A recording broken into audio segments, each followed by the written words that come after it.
नमस्कार, मैं हूं पवन त्यागी। सुप्रीम कोर्ट में केजरीवाल को जमानत दे दी। केजरीवाल ने जमानत मांगी नहीं, केजरीवाल ने केवल ईडी की गिरफ्तारी को चुनौती दी थी, जिस पर कोई फैसला ना देकर सुप्रीम कोर्ट ने बिना मांगे केजरीवाल को जमानत दी। पूरे देश में इसको लेकर प्रतिक्रियाएं आ रही हैं। पूरे देश का नागरिक गुस्से में है। पूरे देश के लोग ये कह रहे हैं, वैसे कानून के जानकार कोई भी ना हो, इतना तो देख ही रहे हैं कि जब उस कोर्ट से कोई व्यक्ति मांग नहीं कर रहा कि मुझे जमानत दे दो, जज साहब ने अपनी तरफ से क्यों कहा कि हम तुम्हें जमानत देंगे, हम तुम्हारी जमानत पर बात करेंगे, हम तुमने जो चुनौती दी है ईडी की गिरफ्तारी की, इसमें तो लंबा काम है, लेकिन क्योंकि मोदी को हराना है हम बात करेंगे। मोदी को हराना शब्द तो जनता बोल रही है, वो जज साहब ने नहीं बोला, लेकिन उसका मतलब यही होता है कि हम आपको छोड़ देंगे, क्योंकि आज तक देश के कानून में कहीं भी ये व्यवस्था नहीं है। कहीं बाबा साहब भीमराव अंबेडकर जी के बनाए हुए संविधान में आप देख लें, जाके पढ़ें, कहीं नहीं लिखा कि यदि कोई आरोपी व्यक्ति जेल के अंदर बंद हो तो चुनाव में प्रचार के लिए उसको छोड़ा जा सकता है। और जब कानून में कोई चीज नहीं लिखी तो ये जो जज साहब हैं, ये बगैर कानून के इधर उधर अपने मन से किसी भी व्यक्ति को जेल में डालना या जेल से छोड़ना, ये कैसे कर सकते हैं? इसका मतलब जज साहब भगवान हो गए, जो उनके मन में आएगा सो करेंगे, जो मन में नहीं आएगा सो नहीं करेंगे। किसी की पीआईएल पर वो 1 लाख रुपए का जुर्माना लगा देते हैं, कड़ी फटकार लगा देते हैं। किसी की पीआईएल पर रात के 12 बजे सुनवाई कर देते हैं, तत्काल संज्ञान लेते हैं। कभी कभी स्वतः संज्ञान लेकर वो सरकार को धमका देते हैं, देश के प्रधानमंत्री को धमका देते हैं, केंद्र सरकार के संसद के बनाए हुए फैसलों को पलट देते हैं, फैसलों पर सवाल उठा देते हैं। और इसलिए पूरे देश में गुस्सा है। पूरा देश कह रहा है कि भाई आज केजरीवाल को आपने चुनाव प्रचार के लिए जमानत दे दी, इसका मतलब समझते हैं? अगला नंबर हेमंत सोरेन का होगा, जो कि सीएम है, और वो सीएम होते हुए उन्होंने इस्तीफा दिया था। इसलिए दे दिया क्योंकि अभी तक परंपरा है कि इस्तीफा देकर जाएं, तो फिर वो क्यों देते इस्तीफा? वापस से सीएम बन जाएंगे, जमानत लेंगे, जाएंगे, सीएम बन जाएंगे, आपको कहेंगे भैया चुनाव प्रचार मुझे भी करना है, मेरी भी झारखंड मुक्ति मोर्चा पार्टी है, उसका मैं प्रमुख हूं और मुझे प्रचार करना है। फिर मनीष सिसोदिया को क्यों जेल में डाला? और आपको एक और भयंकर बात बता दूं, इसका इफेक्ट क्या होगा।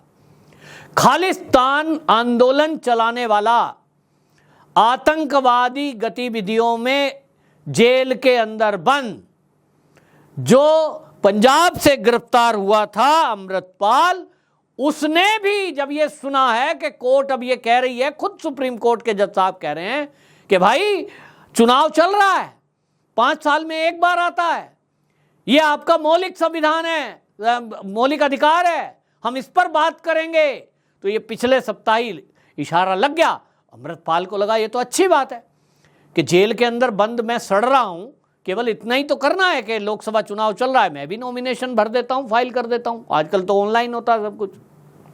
तो अमृतपाल ने जमानत मांगी है 7 दिन की, और वो पंजाब के खंडूर साहिब से लोकसभा का चुनाव लड़ने का मन बना चुका है।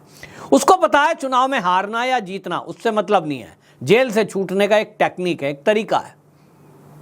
केजरीवाल जी को जो जेल से छोड़ा गया है ईडी की तरफ से, कोर्ट में तो नहीं कहा गया, लेकिन लोग कह रहे थे कि सबूत मिट जाएंगे, ये हो जाएगा।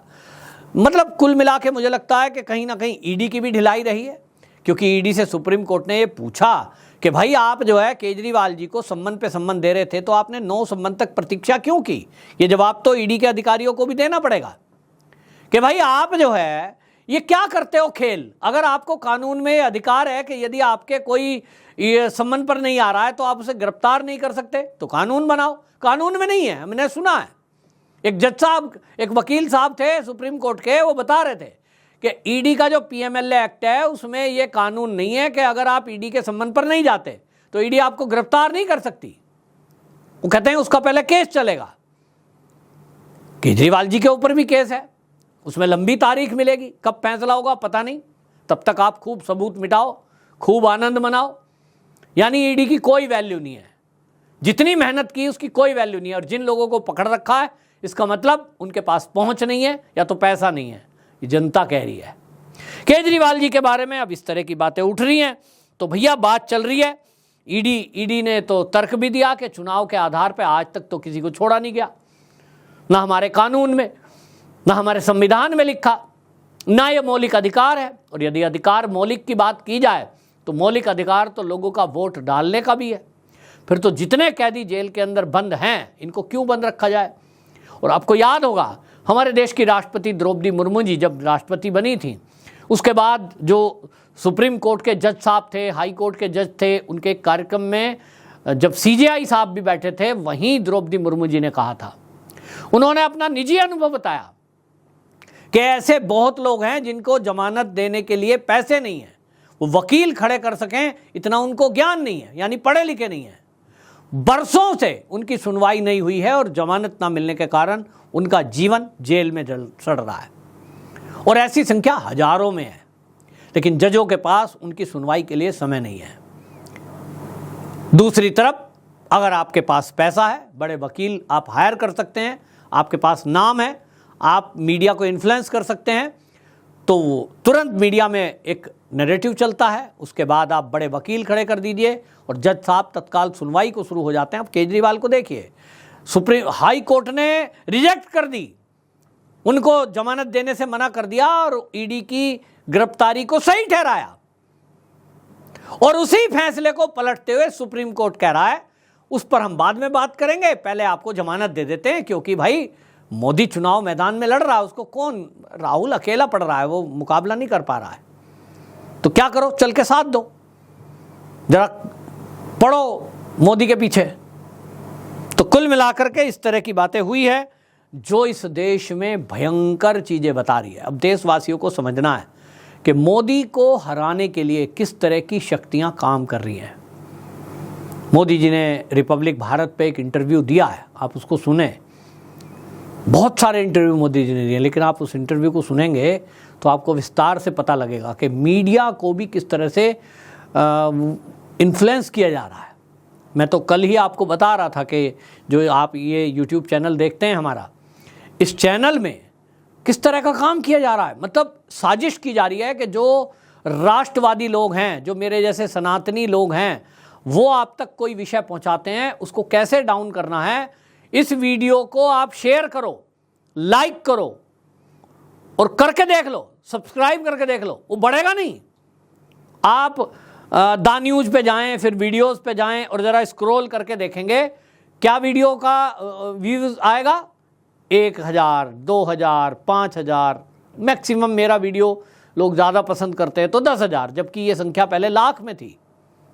लेकिन जब से चुनाव शुरू हुआ है, मैं मोदी की बात करता हूँ, मैं देश हित की बात करता हूँ, मैं सनातन की बात करता हूँ, मैं हिंदुत्व की बात करता हूँ, तो खास तौर पे मेरी वीडियोस पर नज़र रखी जाती है। और आप अगर 2 मिनट 3 मिनट सुन करके छोड़ देते हैं, उसको वो व्यूज़ में नहीं गिन रहे हैं, क्योंकि डाउन जाना चाहिए और हमारा मोरल डाउन होना चाहिए। हमें जो 2-4 रुपए मिलते हैं ऐड के, वो नहीं मिलने चाहिए। और जब हम गरीब हो जाएंगे तो अपने आप ही चैनल बंद कर देंगे, कहेंगे भैया इससे तो रोटी रोजी चल नहीं रही है, चलो भाई कोई दूसरा काम कर लेते हैं। यही षड्यंत्र है कि जो भी इस भारत में सनातनी हैं, देश हित के लोग हैं, जो मोदी का फेवर में बात कर रहे हैं, उन लोगों को डाउन करो, उनके खिलाफ षड्यंत्र करो, मौका मिल जाए तो उनकी रिपोर्ट करो, उनको ब्लॉक कराओ, उनके चैनल को बंद कराओ। इतने से भी बात ना बने तो उनके खिलाफ कोर्ट में केस कर दो। हर तरह से षड्यंत्र करने की कोशिश की जाती है। और दूसरी तरफ जो सनातन विरोधी हैं, जैसे ध्रुव राठी हो गया, रवीश कुमार हो गया, और आप देख लीजिए, मैं और नाम क्या लूँ, फिर मेरे पे ही केस कर देंगे, ऐसी लंबी लाइन आप देखें। जो लोग घूमते रहते हैं कौन जात हो, वो देखिए उनका वीडियो डलता है और डलते ही ये गया 50 लाख। कैसे हो रहा भाई 50 लाख? क्या 50 लाख जनता उनकी बातों को पसंद कर रही है? हमारी बात को 1000 भी लोग नहीं पसंद कर रहे, ऐसा नहीं है। इस देश में राष्ट्रभक्त लोगों की संख्या ज़्यादा है, इस देश में सनातनियों की ज़्यादा संख्या है, ना कि राष्ट्र विरोधियों की। लेकिन एक षड्यंत्र किया जा रहा है मोदी को हराने के लिए। इसमें सुप्रीम कोर्ट भी शामिल हो जाएगा, ऐसा मैं नहीं कह रहा हूँ, लेकिन देश की जनता बोल रही है कि यह बहुत खतरनाक फैसला है कि अब कोई भी एक तो सुप्रीम कोर्ट पर विश्वास नहीं करेगा। पूरा क्लियर कट मामला दिखाई दे रहा है कि जब आपसे जमानत मांगी ही नहीं तो आपने जमानत दी क्यों। इस सवाल का जवाब जो जज हैं जिन्होंने ये जमानत दी है केजरीवाल जी को, उनको देना चाहिए। लेकिन सवाल यही है कि इनसे ये सवाल पूछेगा कौन। देश की राष्ट्रपति जी को पूछना चाहिए, लेकिन राष्ट्रपति जी अपनी तरफ से स्वतः संज्ञान लेंगी या कोई उनको एप्लीकेशन लगाएगा। मैं तो आग्रह करता हूँ मेरे अगर व्यूअर्स में आप में से कोई ऐसा व्यक्ति हो जो कानून के जानकार हों और उनको राष्ट्रपति जी को पत्र जरूर लिखना चाहिए और तत्काल इस पे संज्ञान लेना चाहिए, क्योंकि केजरीवाल ज़्यादा बाहर रहे तो सारे सबूत मिटा देंगे वो। अगर वो दोषी हैं तो राष्ट्रपति जी को इस पे संज्ञान लेना चाहिए, क्योंकि उन्हीं के पास वो पावर है कि वो सीजेआई से सीधे सीधे सवाल कर सकती हैं कि आपके जज ने ऐसा क्यों किया कि जब जमानत मांग ही नहीं रहा व्यक्ति, उसको अपनी मर्जी से जमानत क्यों दे दी। जेल से बाहर भेजने की ऐसी क्या जल्दी थी, जब कानून में ये लिखा नहीं है कि किसी को कैंपेनिंग के लिए, चुनाव प्रचार के लिए छोड़ा नहीं जा सकता। फिर कानून के बिना जज साहब ने कानून से ऊपर होकर ये काम क्यों किया। तो राष्ट्रपति जी को पूछना चाहिए। आप में से भी जो कानून के जानकार हों, राष्ट्रपति जी को आप मेल कर सकते हैं, उनसे ये रिक्वेस्ट कर सकते हैं कि वो देश के सीजेआई और इन जजों के ऊपर ये जो जनता देश की चाह रही है, इस पर जवाब सवाल जरूर हों। और अगर ये दोषी हों, ऐसा हो सकता हो, मुझे नहीं पता, मैंने तो देखा नहीं है ना सुना है, कि अगर इसमें ये दोषी पाए जाएं तो इनके खिलाफ कानूनी कार्रवाई भी हो। आपकी क्या राय है, कमेंट बॉक्स में ज़रूर बताएं। वंदे मातरम।